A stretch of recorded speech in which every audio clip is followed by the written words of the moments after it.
আসসালামু আলাইকুম বন্ধুরা, আশা করছি তোমরা সবাই ভালো আছো এবং আমার নতুন একটা ব্লগ ভিডিওতে তোমাদের সবাইকে স্বাগত জানাই। আশা করছি তোমরা সুস্থ এবং এই গরমে হাবুডুবু খাচ্ছ ঘামের মধ্যে। এই ঘামে তোমরা দেখতে পেলে আমার গাড়ি আগের মতোই লোড হয়ে আছে। আজকে সারাদিনে কোথায় কত কাজ করলাম সেগুলো তোমাদেরকে পুরো দেখাবো। পুরো বলতে টেকনিক্যাল ভিডিও তো নয় আমার, যে তোমাদেরকে পুরো কীভাবে কী করলাম ওগুলো দেখাবো। খানিক খানিক করে উঠিয়ে নিয়েছি আমি যে কোথায় কী কাজ করলাম। এখন আমি কয়লা রোডে যাচ্ছি, মহেশপুর কয়লা রোড। একটা LG double door, LG double door বলছি, সরি, ওইটা আমার একটু ভুল হয়েছে।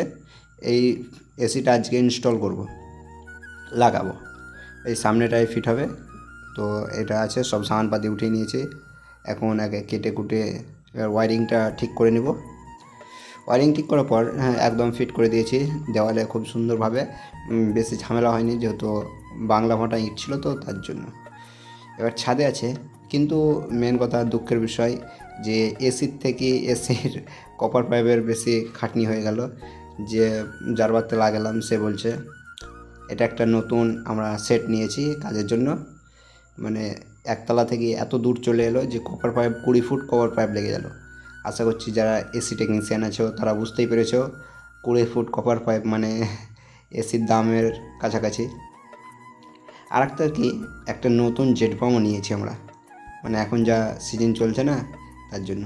এটাও একটা এলজিরই আছে, এটাকেও তোমার এখন লাগিয়ে নিলাম। সব সামানপাতি আছে, মানে কেবল খালি জাস্ট তোমাদেরকে দেখালাম, কাজ কমপ্লিট করে দিয়েছি। আবার একটা কাজ এখন, এটা আমার বাড়ির পাশেই মহেশপুরে ছিল, তোমার এলজির কাজ করি তো তার লেগে এলজি এটা ইনস্টল ছিল। ইনস্টল বলতে এটা কিছু নয়, খালি তোমার লাগানোর কাজ, একটা পাইপকে জড়িয়ে দেওয়া, তাতেই হয়ে যাবে। এই যে পাইপটা দেখছো এই পাইপটাকে জয়েন করে দেওয়ার। আশা করছি ভিডিওটা ভালো লাগবে। ভিডিওটা ভালো লাগলে চ্যানেলটিকে সাবস্ক্রাইব করে পাশে থাকবা।